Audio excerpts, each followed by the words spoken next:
Unit 5 Advances in Science and Technology. Listening. Part 1.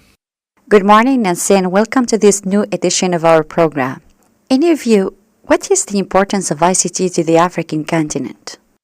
Well, among the most interesting applications of information technology in Africa are those with a social impact. I would point out that many African countries are now committed to bringing information technologies to schools at all levels, with special attention to poor rural schools. In Nigeria, information technology has been brought to women in rural areas. The women have used the technology in many ways, including peacekeeping and improving the health of their families and their communities.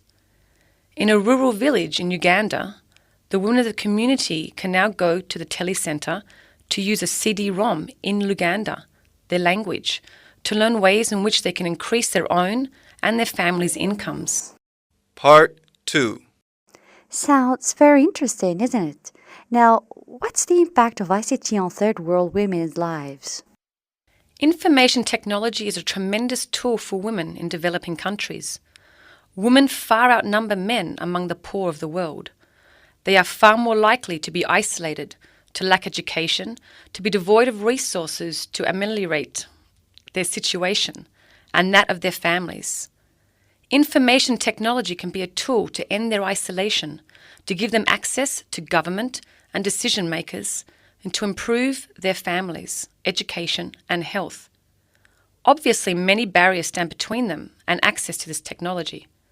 I see making information technology accessible to the poor women of the world as the hardest but perhaps the most important challenge for those who promote information technology for development. Part 3. Would you tell us what new projects are ahead? Well, various bilateral, multilateral, and NGO initiatives are on the scene. What I find more exciting is that African countries themselves have done a lot to take up the information technology for development agenda.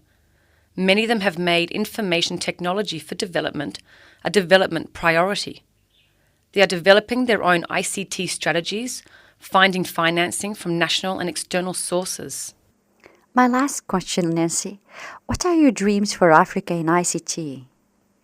African children, girls and boys, having the same access to information and knowledge from an early age as children in rich countries, and an end to information poverty and digital divide.